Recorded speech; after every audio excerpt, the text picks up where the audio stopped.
Now, let's talk about what's coming up next week, Okay. November This is gonna 23rd, be this is gonna this is 24th, gonna piss some 25th. people off probably, but it's okay. Here's the deal. What's coming up next week? 23rd, 24th, 25th, and 26th, potentially. We have a good friend on the channel. He has his own channel. He's mostly negative. Everybody knows who he is, hopefully. Or if you don't, you can check him out. I'm not gonna mention any names. Although he did call for a national strike for the 23rd, 24th, 25th, 26th, which is right through Thanksgiving, which is probably the busiest time of drivers. Yep. Now, I, as a person, support all the drivers who are going to participate in the strike. However, as a previous participant of these strikes, at least two that I can remember, and have spoken to the media during those strikes as a representative of RSG, I don't think strikes work. The reason strikes don't work is because our reach as the biggest channel is not more than 130,000 people. In the country, there is over 2.5 million drivers, rideshare drivers. So my opinion, strikes don't work. What works is that if you're set up to strike, number one, is your finances straight. For those 3 days, you're not going to make any money. And that weekend, Thanksgiving weekend with airport trips and such, is reasonably lucrative weekend. Do you have $800-900 to not make? Because the gentleman who called the strike doesn't even drive. So I'm doing like, I don't think you're going to get hurt, but to come out and say, yeah, let's strike, and you're not even a driver, I think is useless to me. So the other thing is, how many people are actually going to know that there's a strike and they're going to let go of $800 to $900 income, which a week later, the rent check is coming up, right? So to me, strikes don't work. What works is this.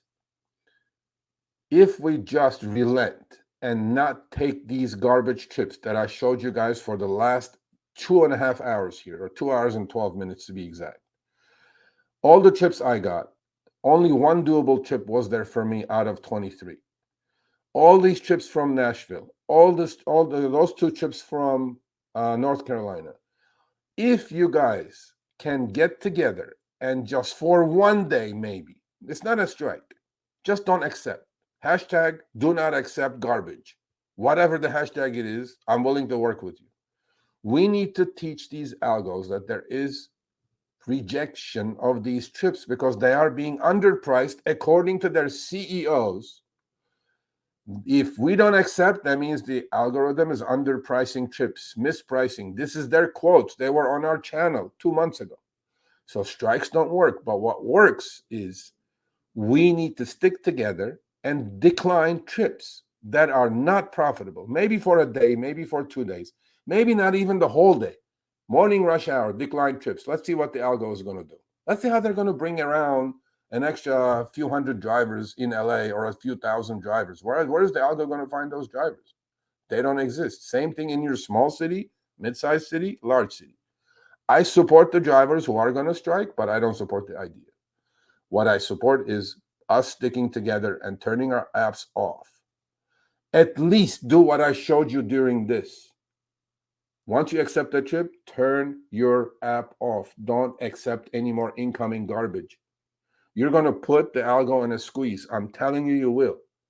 If there's 20 drivers in your area and maybe 10 of them are on a trip and 10 are only available to accept trips, if you drive with your app on, it's going to show us there's 20 still, and they're going to keep pinging you with this garbage. Turn your apps off. In Unity, let's decide just for, because this is a 3-4 day strike is being called for. How many people can afford that? How many people have that money already that they're going to lose that income over the 3 to 4 days? What I'm saying is that let's pick a day in LA, wherever you guys are. Be the leader of your group. I'm willing to be the leader of the group. I'm telling you, if we turn our apps off in LA for just 2 hours in morning rush hour, let's see what the effect is. Because these strikes have taken place, and look where Uber is. Uber's still here. They didn't go away. They didn't lose any money. In fact, they're making more money than ever. They have an agenda. They're going to follow this agenda. But the drivers still have the power, I believe, by just turning their apps off, or at least not rejecting these garbage trips. Please, people, do not accept these trips. Okay? That's my opinion on the strike. There you go. All right, I'm going to share my thoughts. Sergio, you said pretty much everything in my thoughts. I don't agree that strikes work. If you want to do it, I'm behind you 100%. But I'm going to take it even further. I've said this before, and I'll say it again, and I'll continue saying it. You have a certain worth to you. Uber and Lyft are saying that you're not that worth. They're giving you lowball offers. Do not accept them, period. Like, do not accept lowball offers. If it's not worth your time, if there's no rational reason to actually take that ride besides the fact, oh, it's they're offering and I want to take it because I don't want to, upset the scale of something, which is bullshit. But don't take rides that aren't worth it to you. And I would go beyond an hour or 2 hours a day. I would say as long as they're offering you bullshit rides, as long as they're lowballing offers, don't accept them. Take rides that are worth it. Wait for rides that are worth it. Because you know what's going to happen if these rides continue to get backed up, and acceptance rates fall. They're going to have to look at it and say, what's going on? How do we solve it? It's simple. They have to raise what they're paying drivers. And so that's going to speak more volumes. The second thing is exactly what Sergio had mentioned today. And again, we're gonna cut that into a segment. When we cut that into a segment, share that all over the place. Share that with other drivers that you talk to that are in your area. Share it on Facebook groups. Share it on Reddit groups, because that's the only way people are going to see it. And that is when somebody comes in your car, hit go offline or stop new requests. It's very simple. And Sergio gave the exact reasons why. And right there, you will see an immediate change in how much you're getting paid, because surge will come into effect. Again, if you have 20 drivers and 10 rides are actually being conducted at the time, that means there's only 10 drivers that are actually waiting for rides. You do the steps that Sergio said and stop new requests, go offline. That means that there's only 10 rides. If there's still 20 rides that are coming in, automatic surge. If there's more ride requests that are coming in, or apps opening, that's the other thing. If there's more apps opening, getting ready, surge will start coming. So those are a couple of things that you can do that can have a much bigger impact. The thing is, we got to talk to people about that and educate them. We got to share our results with them on why these are proper and what you should do. Because again, straight from their mouths, Dara's, from John's, from Andrew's, if drivers are not accepting rides, they are pricing them wrong. They have to reprice them. Simple as that. That is going to give you the immediate and quick way to make sure you're going to get priced correctly. Yeah. I mean, you know what, Chris, you said the first sentence was like, you had me at your first sentence, because you are worth something. You are not worth $4 for 20 minutes of driving. Yep. Okay. You are not. You're worth a lot more than that. Maybe I'm worth $20 for half hour. But if you take a $4 20-minute trip, is that what you're really worth? $4? Then go get a W-2 job, stand somewhere and make $18 an hour. There is no freedom and flexibility in this. Because and not only that, you're making for that person who's taking that $4 junk ride for 20 minutes, you are not even getting paid a minimum wage there for I think everywhere except for maybe a few places. No, nothing. No, but Chris, I mean, But I showed, we showed those 22 trips, 23 trips on Uber, right? mhm. Out of if this doesn't prove that you need to cherry pick, then I don't know what it does. I would have only done 1 or 2 maybe out of those 22, 23 trips, because I think I'm worth that. I'm not worth any of those other trips. Yeah. I didn't do that because one can argue that's LA based versus, but it's the same everywhere. Did you see those Nashville trips? When it comes down to it, look at those Nashville trips. Did you see that? They were much worse than LA. Mm-hmm. The Nashville trips, $8 for 12 miles. I mean, what's happening? In what world? Who was doing this? Half hour for $8? Take your gas out, take your wear and tear out, take your risk of accident out, and you're down to what? $3? What is that? Or $4 or $5? Yep. $10 an hour if you do 2 of those? Okay, you create some cash flow, pay a few bills, and 6 months later you have a worn out car and a worn out body? Is that it? Is that what you're worth? Then keep taking those fucking $8 chips for a half hour or $4 chips for 20 minutes. Yep. But if you're resistant, don't. The algo, I don't give a shit what these people say. This is not a revenue neutral situation as long as you don't accept these chips. Once you don't accept these chips, give their algo, according to them, a chance to adjust up, not down. Because if you take that, you're telling the algo, hey man, I'm doing these $4 chips. Send me some more of these things. They have no reason to adjust up.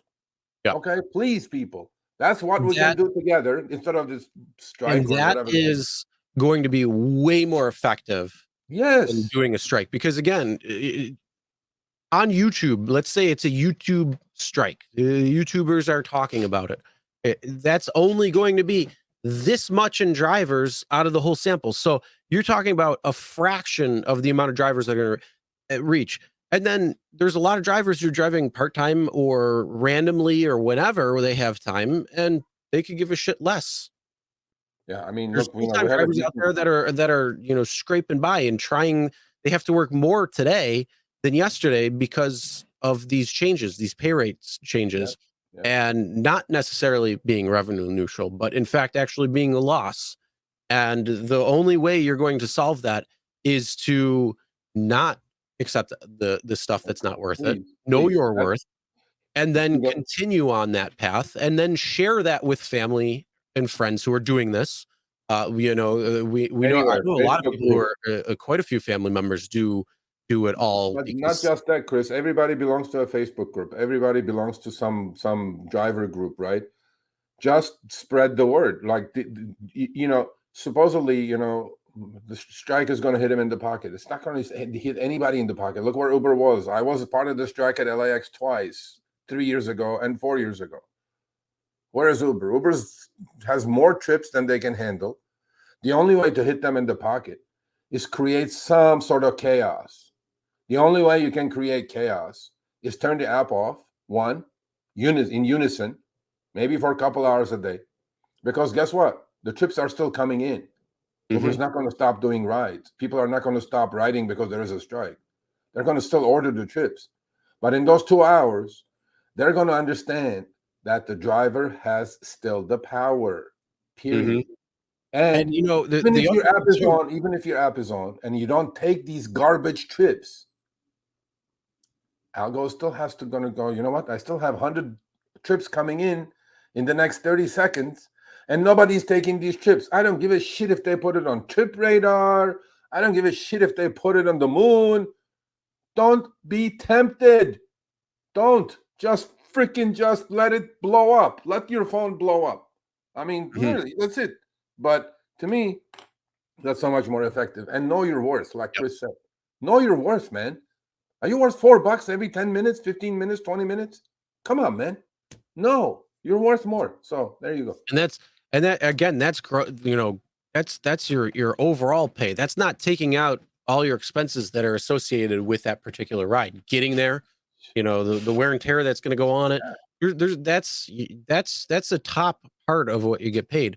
But once you start taking things out, it could be half that, especially for these short rides like that.